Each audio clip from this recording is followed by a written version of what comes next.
S ಈ ಬಗ್ಗೆ ಹೆಚ್ಚಿನ ಡೀಟೇಲ್ಸ್ ಕೊಡೋದಕ್ಕೆ ನಮ್ಮ ಪ್ರತಿನಿಧಿ ವೀರೇಶ್ ಎಸ್ ಮಲ್ಲಿಕಾರ್ಜುನ್ ಅವರ ನಿವಾಸದಿಂದ ನೇರ ಸಂಪರ್ಕಕ್ಕೆ ಸಿಗ್ತಾ ಇದ್ದಾರೆ. ವೀರೇಶ್, ಈಗಾಗಲೇ ಅಂತ್ಯಕ್ರಿಯೆಗೆ ಸಿದ್ಧತೆಗಳನ್ನ ಕುಟುಂಬಸ್ಥರ ಕಡೆಯಿಂದ ಮಾಡಿಕೊಳ್ಳಲಾಗ್ತಾ ಇದ್ರೆ ಗಣ್ಯರ ದರ್ಶನಕ್ಕೆ ವ್ಯವಸ್ಥೆ ಆಗಿದೆ. ಇನ್ನು ಸಾರ್ವಜನಿಕರ ದರ್ಶನಕ್ಕೋಸ್ಕರ ದಾವಣಗೆರೆ ಎಸ್ಪಿ ಅವರು ಕೈಗೊಂಡಿರುವಂತಹ ಕ್ರಮಗಳ ಬಗ್ಗೆ ವಿವರಿಸ್ತಾ ಇದ್ರು. ಸೊ ಎಷ್ಟು ಜನ ಬರುವಂತಹ ನಿರೀಕ್ಷೆಗಳಿದೆ? ಪಂಚಪೀಠದ ಶ್ರೀಗಳು ಆಗಮಿಸುವಂತಹ ಮಾಹಿತಿಗಳೇನಾದರೂ ಇದೆಯಾ? ಹೇಗೆ? ಖಂಡಿತ ಪ್ರಜ್ವಲ್, ಏನಂದರೆ ರಾಜಕೀಯ ಮುತ್ಸದ್ದಿ ಹಿರಿಯ ರಾಜಕಾರಣಿ ಏನು ಶಾಮನೂರು ಶಿವಶಂಕರಪ್ಪರವರು ನಿನ್ನೆ ಬೆಂಗಳೂರಿನಲ್ಲಿ ಖಾಸಗಿ ಆಸ್ಪತ್ರೆಯಲ್ಲಿ ನಿಧನ ಆಗಿರುವಂಥದ್ದು. ಇದೀಗ ಅವರ ಪಾರ್ಥಿವ ಶರೀರ ನಿನ್ನೆ ಮಧ್ಯರಾತ್ರಿ ಅವರ ದಾವಣಗೆರೆಯ ಗುಂಡಿ ಸರ್ಕಲ್ನಲ್ಲಿರ್ತಕ್ಕಂಥ ನಿವಾಸಕ್ಕೆ ಆಗಮಿಸಿರುವಂಥದ್ದು. ನಾನೀಗ ಅವರ ನಿವಾಸದ ಬಳಿ ಇದ್ದೀನಿ, ನೋಡ್ಬೋದು.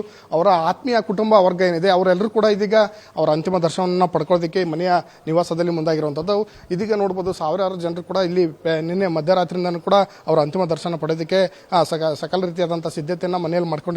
ಅವರ ಆತ್ಮೀಯ ಸ್ನೇಹಿತರು ನನ್ನ ಜೊತೆ ಇದ್ದಾರೆ, ಅವ್ರಿಗೆ ಕೆಂಚಪ್ಪ ಅಂತಂದೇಳಿ ಅವ್ರನ್ನ ನಾನೀಗ ಮಾತಾಡಿಸೋದಕ್ಕೆ ಪ್ರಯತ್ನ ಮಾಡ್ತೀನಿ. ಸರ್, ನಿಮ್ಮ ಜೊತೆ ನಿಮ್ಮ ಆತ್ಮೀಯ ಗೆಳೆಯ ಕಳ್ಕೊಂಡಿದ್ದೀರಿ, ಏನು ಹೇಳ್ತೀರಿ? ಯಾವ ರೀತಿ ದುಃಖ ಆಗ್ತದೆ ಅಂತ?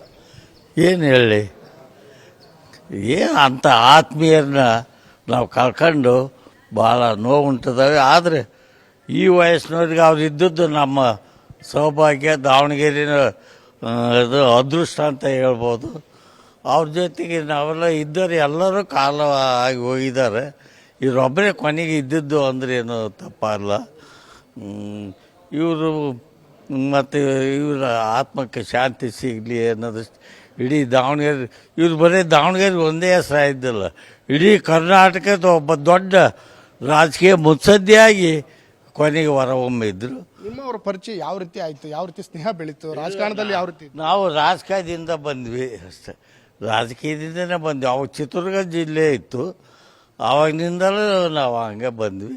ಅಲ್ಲಿಂದಲೂ ಜೊತೆಯಾಗಿ ನಾನು ಅವ್ರಿಗೆ ಬಿಟ್ಟು ಎಲ್ಲಿ ಆಗಲ್ತದ್ದಿಲ್ಲ, ಹಾಗೆ ಇದ್ದವ್ರು ನಾವೆಲ್ಲ.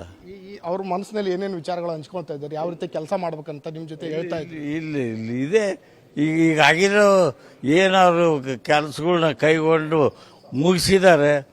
ಮತ್ತು ಅದೆಲ್ಲ ಅವರಿಗೆ ಅದು ಆಸೆ ಎಲ್ಲ ಈಡೇರಿಸಿದ್ದಾರೆ. ಇಂತಿಂಥದ್ದು ಮಾಡಬೇಕು ಅಂತ ಇತ್ತು. ಅವ್ರಿಗೆ ಏನು ಮಾಡಬೇಕಾದ್ರೂ ಮುಂದಾಲೋಚನೆ ಭಾಳ ಇತ್ತು. ಅದ್ರ ಪ್ರಕಾರ ದೇವ್ರು ನಡೆಸಿಕೊಟ್ಟಿದ್ದಾರೆ ಅವ್ರಿಗೆ.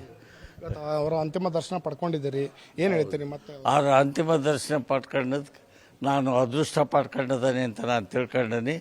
ಅವ್ರು ಮಾಡಿದ ಸೇವೆಗೆ ಈ ಜನ ಅವ್ರು ಸಿಕ್ತತಾ ಇಲ್ಲ ಅಂತ ಮಾಡಿದ್ವಿ, ಅವರ ಇದಕ್ಕೆ ದರ್ಶನ ಮಾಡಲಿಕ್ಕೆ ಅಂತೂ ಸಿಕ್ತು. ನಾನು ಧನ್ಯ, ನಾನು ಪುಣ್ಯವಂತ ಅಂತ ನಾನು ಅಂದ್ಕೊಂಡಿದ್ದೀನಿ. ಓಕೆ, ಇದು ಅವರ ಗೆಳೆಯ ಏನು ಅವ್ರಿಗೆ ಕೆಂಚಪ್ಪ ಅವರ ಮನದಾಳದ ಮಾತಾಗಿರುವಂಥದ್ದು. ಅಂದರೆ ಜೊತೆಗೆ ಸಾಕಷ್ಟು ವರ್ಷಗಳಿಂದ ರಾಜಕೀಯ ಸ್ನೇಹಿತರಾಗಿ ಬೆಳೆದಂಥ ಶಾಮನೂರು ಅವರು ನನ್ನ ಜೊತೆ ಸಾಕಷ್ಟು ವಿಚಾರಗಳಲ್ಲಿ ಜೊತೆಯಾಗಿದ್ದರು, ಜೊತೆಯಾಗಿ ಬರ್ತಾ ಇದ್ರು. ಸಾಕಷ್ಟು ವಿಚಾರಗಳನ್ನು ನಾವು ಅವರು ಕೂಡಿ ಕೆಲಸ ಮಾಡಿದ್ದೀವಿ ಅನ್ನೋ ಮಾತನ್ನು ಕೂಡ ಅವರ ಸ್ನೇಹಿತರು ಹೇಳಿರುವಂಥದ್ದು. ಜೊತೆಗೆ ಇನ್ನೇನು ಕೆಲವೇ ಹೊತ್ತಿನಲ್ಲಿ ಕೂಡ ಸಾಕಷ್ಟು ಸ್ವಾಮೀಜಿಗಳು ಕೂಡ ಮತ್ತು ಅವರ ಅಂತಿಮ ದರ್ಶನವನ್ನು ಪಡ್ಕೊಳ್ಳೋದಕ್ಕೆ ಬರುವಂಥ ವ್ಯವಸ್ಥೆನ ಅವರ ನಿವಾಸದಲ್ಲಿ ಇದೀಗ ಮಾಡಿರುವಂಥದ್ದು. ಎಲ್ಲ ರೀತಿಯಾದಂಥ ಒಂದು ಸಕಲ ಸಿದ್ಧತೆಯನ್ನು ಮನೆಯ ಮುಂಬಲಿರ್ತಕ್ಕಂಥ ಆವರಣದ ಏನು ಪಾರ್ಕ್ ಇದೆ, ಆ ಪಾರ್ಕ್ನಲ್ಲಿ ಇದೀಗ ಮಾಡಿರುವಂಥದ್ದು. ಬಳಿಕ 10 ಗಂಟೆ ನಂತರ ಏನು ಅವರ ಮನೆ ಇದೆ, ಆ ಮನೆಯ ಹಾಲ್ನಲ್ಲಿ ಕುಟುಂಬದ ಆಪ್ತ ಒಬ್ಬ ವರ್ಗಕ್ಕೆ ಮತ್ತು ಆಪ್ತ ಬಳಗಕ್ಕೆ ಪೂಜೆ ಸಲ್ಲಿಸಿ ಅವರ ಅಂತಿಮ ದರ್ಶನ ಪಡೆಯೋದಕ್ಕೆ ಒಂದಿಷ್ಟು ವ್ಯವಸ್ಥೆಯನ್ನು ಕೂಡ ಮಾಡಿಕೊಂಡಿರುವಂಥದ್ದು. ಇದೀಗ ನೋಡ್ಬೋದು, ಸಾರ್ವಜನಿಕರು ಮತ್ತು ಆಪ್ತರು ಯಾವ ರೀತಿ ಅವರ ಅಂತಿಮ ದರ್ಶನವನ್ನು ಪಡೆಯೋದಕ್ಕೆ ಸರತಿ ಸಾಲುಗಲ್ಲಿನಲ್ಲಿ ನಿಂತು ಅವರ ಅಂತಿಮ ದರ್ಶನವನ್ನು ಪಡಿತಾ ಇರುವಂಥ ದೃಶ್ಯವನ್ನು ನೀವೀಗ ನೋಡ್ತಾ ಇದ್ದೀರಿ. ನೋಡ್ಬೋದು, ಸಾಕಷ್ಟು ಅವರ ಏನು ಅಜರಾಮರವಾಗಿ ಒಂದು ಸಮಾಜ ಸೇವೆಯಲ್ಲಿ ತೊಡ್ಕೊಂಡಿದ್ದಾರೆ. ರಾಜಕಾರಣಿಯಾಗಿ, ಶೈಕ್ಷಣಿಕ ವಿಚಾರವಾಗಿರ್ಬೋದು, ಆರೋಗ್ಯ ವಿಚಾರದಲ್ಲಿ ಆಗಿರ್ಬೋದು, ಅವರು ಮಾಡ್ತಕ್ಕಂಥ ಸೇವೆ ಸಾಕಷ್ಟು ಇರೋದ್ರಿಂದ ಎಲ್ಲ ವರ್ಗದ ರೀತಿಯಾದಂಥ ಜನರು ಕೂಡ ಅವ್ರನ್ನ ಬಂದು ಅಂತಿಮ ದರ್ಶನವನ್ನು ಪಡ್ಕೊಳ್ಳೋದಕ್ಕೆ ಮುಂದಾಗಿರುವಂಥದ್ದು. ನೋಡ್ಬೋದು, ಎಲ್ಲರೂ ಕೂಡ ಅವರ ಏನು ಅವರ ಮನೆ ಆವರಣದಲ್ಲಿರ್ತಕ್ಕಂಥ ಪಾರ್ಥಿವ ಶರೀರಕ್ಕೆ ಎಲ್ಲರೂ ಕೂಡ ಇದೀಗ ಬೆಳಗ್ಗೆ ಮಧ್ಯರಾತ್ರಿಯಿಂದನೂ ಕೂಡ ಬಂದು ಅವರ ಅಂತಿಮ ದರ್ಶನವನ್ನು ಪಡ್ಕೊಳ್ತಾ ಇದ್ದಾರೆ. ಜೊತೆಗೆ ಅವರ ಏನು ಜೊತೆ ಇದ್ದಂಥ ಗೆಳೆಯ ಇದೀಗ ಹೇಳಿರುವಂಥ ಮಾತೇನೆಂದರೆ, ಸಾಕಷ್ಟು ಸುಮಾರು 50 ವರ್ಷಗಳ ಕಾಲ ನಾನು ಜೊತೆಯಾಗಿದ್ದೆ, ಸಾಕಷ್ಟು ಸಮಾಜಮುಖಿ ಕೆಲಸಗಳಲ್ಲಿ ಜೊತೆಯಾಗಿರ್ತಿದ್ವಿ, ರಾಜಕಾರಣದಲ್ಲಿ ಕೂಡ ಸಾಕಷ್ಟು ಜೊತೆಯಾಗಿ ಕೆಲಸ ಮಾಡಿದ್ದೀವಿ ಅನ್ನೋ ಮಾತನ್ನು ಕೂಡ ಅವರ ಸ್ನೇಹಿತ ಅವ್ರಿಗೆ ಕೆಂಚಪ್ಪ ಹೇಳಿರುವಂಥದ್ದು. ಜೊತೆಗೆ ಇನ್ನೇನು 10 ಗಂಟೆ ಬಳಿಕ ಒಂದು ಕುಟುಂಬದ ಆಪ್ತವಲಯವಾಗಿರ್ತಕ್ಕಂಥ ಸ್ವಾಮೀಜಿಗಳಾಗಿರ್ಬೋದು, ಗಣ್ಯರಾಗಿರ್ಬೋದು, ಎಲ್ಲರೂ ಕೂಡ ಅವರ ನಿವಾಸಕ್ಕೆ ಬಂದು ಅವರ ಅಂತಿಮ ದರ್ಶನ ಪಡೆಯೋದಕ್ಕೆ ಸಿದ್ಧತೆ ಈಗ ಮಾಡ್ಕೊಂಡಿರುವಂಥದ್ದು. ಪ್ರಜ್ವಲ, ಸಾರ್ವಜನಿಕವಾಗಿ ಅವರು ಕೊಟ್ಟಂತ ಕೊಡುಗೆಗಳು, ಶೈಕ್ಷಣಿಕ, ಕೈಗಾರಿಕಾ, ವೈದ್ಯಕೀಯ ಕ್ಷೇತ್ರ, ಇದೆಲ್ಲವನ್ನು ಪರಿಗಣಿಸಿಯೇ ಅವರನ್ನ ಅಪ್ಪಾಜಿ ಅಂತ ಹೇಳಿ, ಧಣಿ ಅಂತೇಳಿ ದಾವಣಗೆರೆಯ ಜನತೆ ಸ್ಮರಿಸ್ಕೊಳ್ತಾರೆ, ಆರಾಧಿಸ್ತಾರೆ. ಅಂಥವ್ರನ್ನ ಕಳೆದುಕೊಂಡಂತಹ ಅವರ ಅಪಾರ ಸಂಖ್ಯೆಯ ಅಭಿಮಾನಿಗಳ ಮಾತೇನಿವಾಗ? ಆ್ಯಂಡ್ ಈ ಎಲ್ಲ ದೊಡ್ಡ ಜವಾಬ್ದಾರಿಗಳನ್ನು ಮುಂದುವರಿಸಿಕೊಂಡು ಹೋಗುವಂತಹ ಅನಿವಾರ್ಯತೆ, ಜವಾಬ್ದಾರಿ ಅವರ ಕುಟುಂಬಸ್ಥರದ್ದು. ಅದರ ಬಗ್ಗೆ ಏನು ಮಾತಾಡ್ತಿದ್ದಾರೆ? ಖಂಡಿತ ಪ್ರಜ್ವಲ, ಈಗ ಸಾರ್ವಜನಿಕರಿದ್ದಾರೆ, ಅವ್ರನ್ನ ಕೂಡ ನಾನು ಮಾತಾಡ್ಸೋದಕ್ಕೆ ಪ್ರಯತ್ನ ಮಾಡ್ತೀನಿ. ಸರ್, ಇವರ ಅಂತಿಮ ದರ್ಶನವನ್ನು ಪಡೆಯೋದಕ್ಕೆ ಬಂದಿದ್ದೀರಿ, ನಿಮ್ಮ ಜೊತೆ ಒಡನಾಟ ಹೇಗಿತ್ತು? ಅವರ ಸಾಮಾಜಿಕ ಕೆಲಸಗಳ ಬಗ್ಗೆ ಏನು ಹೇಳ್ತೀರಿ? ಅವರಿಗೆಲ್ಲ ನಮಗೆ ಕೆಲಸ ಕೊಟ್ಟು ನಮಗೆ ಜೀವನಕ್ಕೆ ದಾರಿಯಾಗಿದ್ದರು. ಒಳ್ಳೆ ಕೆಲಸ ಮಾಡಿದ್ದಾರೆ.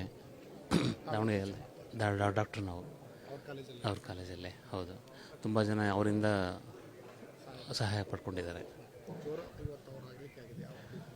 ತುಂಬಾ ನಮಗೆ ಲಾಸ್ ಆಗಿದೆ, ತುಂಬಾ ಲಾಸ್ ಆಗಿದೆ. ಸರ್, ನಾವು ಮಂಜುನಾಥ್ ಅಂತೇಳಿ, ನಾವು ಅಪ್ಪಾಜಿಯರ ಅಭಿಮಾನಿಗಳು ಸರ್. ನಾವು ಅಂಗಡಿಯಲ್ಲಿ ಕೆಲಸ ಮಾಡಿ ಬಂದರು. ಅಪ್ಪಾಜಿ ಕೆಲಸದಲ್ಲಿ ನಮಗೆ ಅಪಾರ ನಷ್ಟ ಆಗಿದೆ ಸರ್. ನಮಗೆ ಭಾಳ ನೋವಾಗಿದೆ. ನಮಗೆ ಈ ಥರ ಭಾಳ ಬೇಗ ಹೋಯ್ತು, ನಮಗೆ ಭಾಳ ನೋವಾಗ್ತಾಯಿದೆ ಸರ್. ಹೌದು ಸರ್. ಅವ್ರು ಇನ್ನೂ 4 ಕಾಲ ಇರಬೇಕಿತ್ತು. ಅವರು ಸಮಾಜಕ್ಕೆ ಭಾಳ ಸೇವೆ ಮಾಡಿದ್ದಾರೆ. ಶಿಕ್ಷಣ ಕ್ಷೇತ್ರಕ್ಕೆ ಅವ್ರದ್ದೇ ಆದ ಕ್ಷೇತ್ರ ಕೊಡುಗೆ ಜಾಸ್ತಿ ಇದೆ. ಸ್ವಾವಲಂಬಿಯಾಗಿ ಉದ್ಯೋಗ ಸೃಷ್ಟಿಸಿ ಉದ್ಯೋಗವನ್ನು ನೀಡ್ತಾ ಇದ್ರು ಎಲ್ರಿಗೂ. ಇಲ್ಲಿ ದಾವಣಗೆರೆಯಲ್ಲಿ ಅವ್ರ ಕಳಕದಿಂದ ಭಾಳ ನೋವಿದೆ. ಇನ್ನೂ ಒಂದು ಸ್ವಲ್ಪ ದಿವಸ ಇರಬೇಕಿತ್ತು ಅವರು. ಇದಿಷ್ಟು ಸಾರ್ವಜನಿಕರು ಒಂದು ಕಡೆ ಅವರ ಸಾಕಷ್ಟು ಸಾಮಾಜಿಕ ಕೆಲಸಗಳನ್ನು ನೆನೆಸ್ಕೊಂಡು ಇವತ್ತು ಅವರ ಅಂತಿಮ ದರ್ಶನವನ್ನು ಪಡಿತಾ ಇರುವಂಥದ್ದು. ಜೊತೆಗೆ ಏನೇನು ಕೆಲವೇ ಗಂಟೆಗಳಲ್ಲಿ ಕೂಡ ಅವರ ನಿವಾಸದಲ್ಲಿ ಏನಿದೆ, ಆ ನಿವಾಸದಲ್ಲಿ ಕುಟುಂಬದ ಆಪ್ತ ವರ್ಗಕ್ಕೆ ಮಾತ್ರ ಪೂಜೆ ಸಲ್ಲಿಸಿ ಅವರ ಅಂತಿಮ ದರ್ಶನ ಪಡೆಯೋದಕ್ಕೆ ಒಂದು ಸಿದ್ಧತೆಯನ್ನು ಕೂಡ ಮನೆಯ ಆವರಣ ಮುಖ್ಯ ಆವರಣ ಏನಿದೆ, ಈ ಆವರಣದ ಹಾಲ್ನಲ್ಲಿ ಮಾಡ್ಕೊಳ್ತಾ ಇರುವಂಥ ಸಿದ್ಧತೆ ಕೂಡ ಮಾಡ್ತಾ ಇರುವಂಥದ್ದು. ಜೊತೆಗೆ ಅವರ ಸ್ನೇಹಿತ ವರ್ಗ, ಅವರ ಕುಟುಂಬದ ವರ್ಗ ಎಲ್ಲರೂ ಕೂಡ ಜೊತೆಯಾಗಿ ಇಲ್ಲಿ ಇದೀಗ ನಿಂತಿರುವಂಥದ್ದು. ಇವತ್ತು ಅವರ ಅಂತಿಮ ದರ್ಶನದ ಕೊನೆಯ ಘಟ್ಟದಲ್ಲಿ ಎಲ್ಲರೂ ಕೂಡ ಭಾಗಿಯಾಗಬೇಕು ಅನ್ನೋ ಒಂದು ನಿಟ್ಟಿನಲ್ಲಿ ಎಲ್ಲ ರೀತಿಯಾದಂಥ ಒಂದು ಜನರು ಕೂಡ ಇಲ್ಲಿ ಭಾಗಿಯಾಗಿ ಅವರ ಅಂತಿಮ ದರ್ಶನಕ್ಕೆ ಬಂದಿರುವಂಥದ್ದು. ಪ್ರಜ್ವಲ. ಫೈನ್ ವೀರೇಶ್, ಥ್ಯಾಂಕ್ ಯು ತಮ್ಮೆಲ್ಲ ಡೀಟೇಲ್ಸ್ಗೆ.